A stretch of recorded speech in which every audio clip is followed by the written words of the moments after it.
Hello everyone, आप सभी का बहुत बहुत स्वागत है मेरे यूट्यूब चैनल पर। और आज हम आपको अपना टेरेस गार्डन का एक व्यू देने वाले हैं। इसमें हम आपको बताएंगे कि हमने कौन कौन सी सब्जियों को अभी हाल फिलहाल में लगा रखा है और आने वाले समय में कौन सी सब्जियों को हम और अधिक मात्रा में लगा सकते हैं। हालांकि अभी उतना ध्यान नहीं दिया जा रहा है जितना मैं अपने टेरेस गार्डन पर देता था। कुछ समय अभाव है या फिर आप कह सकते हैं थोड़ी बहुत लापरवाही है। फिर भी हमने जो भी इजी वे में लग सकती थी सब्जियां, यानी कि जो बहुत ही आसानी से ग्रो कर सकती थी, उन सब्जियों को हमने यहाँ पर लगाया हुआ है। तो आज के इस वीडियो में हम आपको दिखाने वाले हैं कि कौन कौन सब्जियों को आप काफी आसानी से अपने टेरेस गार्डन पर लगा सकते हैं। शुरुआत करते हैं हम सबसे पहले पालक से। सबसे आसानी से बोई जाने वाली सब्जी, या फिर जो बिगनर्स बहुत आसानी से लगा सकते हैं। ये मैंने अटैची के 2 पार्ट में लगाया हुआ है। मेरे पास एक अटैची थी जिसका लॉक खराब हो गया था। उसको बनवाने से अच्छा मैंने सोचा किस तरीके से उसका यूज किया जाए, तो इसे 2 पार्ट में किया गया और इसमें पालक लगाया गया। अगर आपने पुराने वीडियो भी देखे होंगे तो उसमें आपने देखा होगा कि मैंने किस तरीके से इस अटैची में और इस पार्ट में दोनों में बैक साइड में होल कराया। और होल कराने से क्या हुआ कि इसका ड्रेनेज सिस्टम बहुत अच्छा रहा, यानी पानी इसमें रुकता नहीं था। पानी न रुकने की वजह से इसमें मैंने पालक भी लगाया हुआ था, फिर धनिया लगाई थी और उसके बाद लाल साग भी लगाया हुआ था। अच्छी हार्वेस्टिंग मुझे मिली और मैं इसमें पूरी तरीके से सक्सेस रहा। यानी कि अगर मेरी अटैची शहीद हुई तो उसने मुझे पैसे वसूल करा दिए। ये जो पालक आप देख रहे हैं, इस पालक को लगे हुए 20 से 25 दिन हो गए हैं और ये इस कंडीशन की पालक है। और एक पैकेट में ही ये 2 अटैचियां फुल हो गई हैं, जिसमें हम लगभग 5 से 6 बार हार्वेस्ट करेंगे। पालक सबसे आसानी से लगाया जा सकता है। आपको उसमें कोई गार्डन सॉइल में बहुत ज्यादा कुछ ऐड नहीं करना है। आप सिर्फ गोबर की खाद यानी काऊ डंग या फिर एक नॉर्मल सॉइल मिट्टी मिलाकर इसको लगा सकते हैं। बीजों को छिड़कना है और एक पतली सी मिट्टी की लेयर बना देनी है और फिर हफ्ते भर बाद आपको पालक के छोटे छोटे पौधे दिखाई लगने लगेंगे।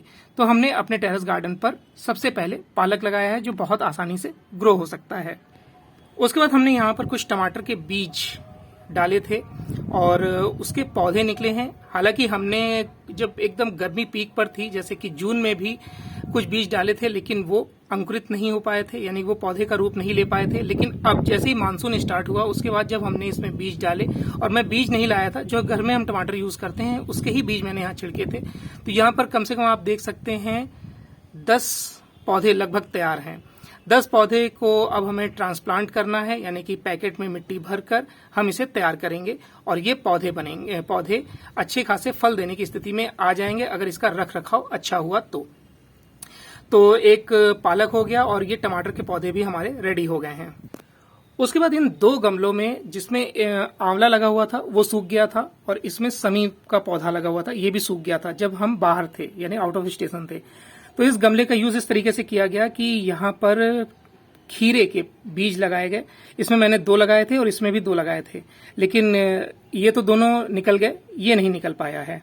इसमें से एक ही निकला है। अब इन खीरों के पौधों को हम ट्रांसप्लांट करेंगे बड़े पैकेट में, ताकि इनकी जड़ों को पर्याप्त जगह मिल सके और ये अच्छी ग्रोथ पर जाएं। आपको पता होगा कि खीरे वाले जो पौधे होते हैं वो बेल वाले होते हैं, इनकी बेल चढ़ती है, तो इसकी भी व्यवस्था करनी होगी ताकि बेल प्रॉपर रूप ले सके और हमें जल्द से जल्द खीरे मिल सके।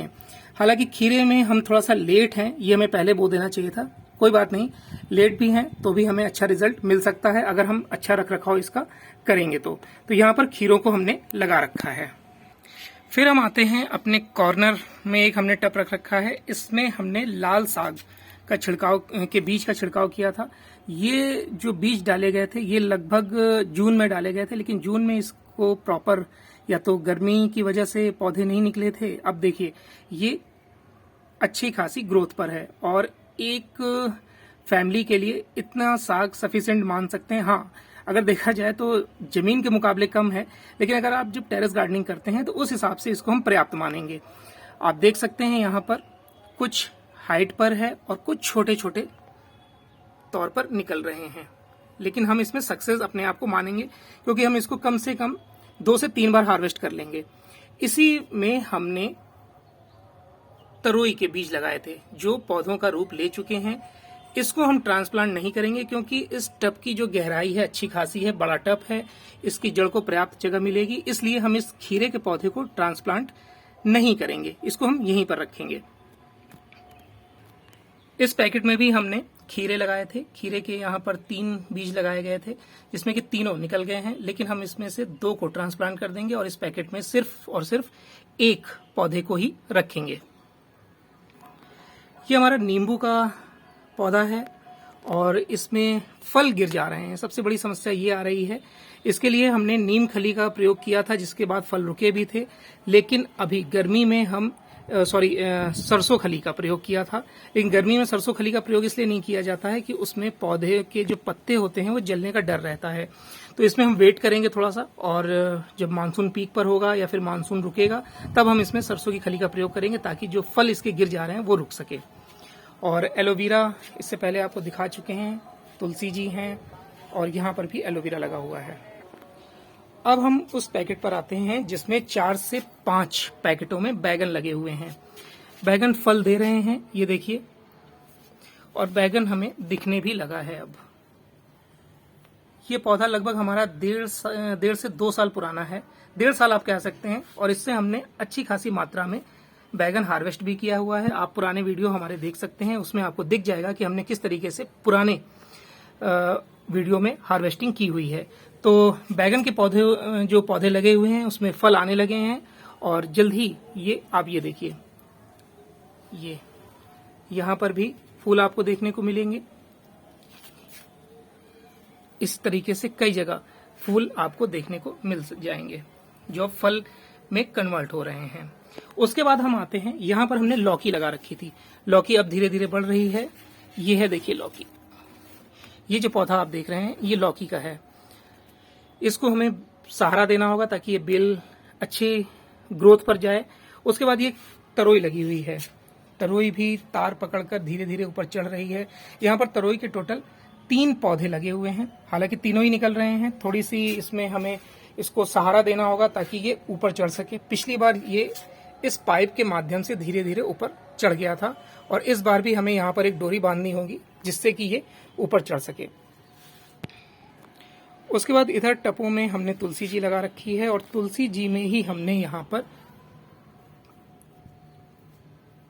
तरोई के बीज लगाए थे और एक तरोई का और एक खीरे का बीज लगाया था। अब एक किसका है वो मुझे याद नहीं है, तो 3 लगाए थे और तीनों ही देखिए निकले हुए हैं। यहाँ पर खरपतवार भी आप कह सकते हैं, जैसे कि घास इत्यादि भी निकली हुई है, इसे हम निकाल देंगे। इसको बीच बीच में आपको निकालना रहता है ताकि जो अदर प्लांट हैं, पौधे हैं, उनको अच्छी ग्रोथ मिल सके। तो तुलसी जी भी आप देख रहे हैं, हर गमले में, हर टब में आपको तुलसी जी मिलेंगी। तो अभी हमने सिर्फ इतनी ही सब्जियों को लगाया हुआ है क्योंकि हमारे पास पैकेट रेडी नहीं है। जैसे जैसे हम पैकेट रेडी करते जाएंगे अपने पौधों की संख्या को बढ़ाते जाएंगे। तो अभी के लिए सिर्फ अपडेट इतना ही था। आगे वीडियो में हम आपको ये बताते जाएंगे कि हमें टेरेस गार्डनिंग क्यों करनी चाहिए, किस लिए करनी चाहिए, टेरेस गार्डनिंग करने का हमको लाभ क्या है। ये वीडियो कैसा लगा कमेंट के माध्यम से जरूर बताइएगा। इस तरीके के वीडियो भी आपको आगे मिलते रहेंगे। हाँ, आपको जो लोग बिगनर्स हैं और उन्हें जीरो बैलेंस में या फिर कह सकते हैं कि बिना कुछ खर्च किए अगर टेरेस गार्डनिंग करनी है, उससे रिलेटेड हम वीडियो बनाएंगे। होता क्या है कि बहुत लोग स्टार्ट तो करते हैं लेकिन जब उनको अच्छा रिजल्ट नहीं मिलता है तो वो बैक हो जाते हैं, यानी वो पीछे हट जाते हैं। तो बहुत ज़्यादा इन्वेस्ट करने की जरूरत नहीं है। हम वैसे आपको वीडियो उपलब्ध कराएंगे जिसमें आप शून्य मार्जिन में भी टेरेस गार्डनिंग कर सकते हैं। आप जहां रहते हैं वहीं पर गार्डनिंग कर सकते हैं। तो आई होप आपको ये वीडियो अच्छा लगा होगा। वीडियो अच्छा लगा होगा तो लाइक और शेयर कर दीजिएगा। वीडियो देखने के लिए बहुत बहुत धन्यवाद।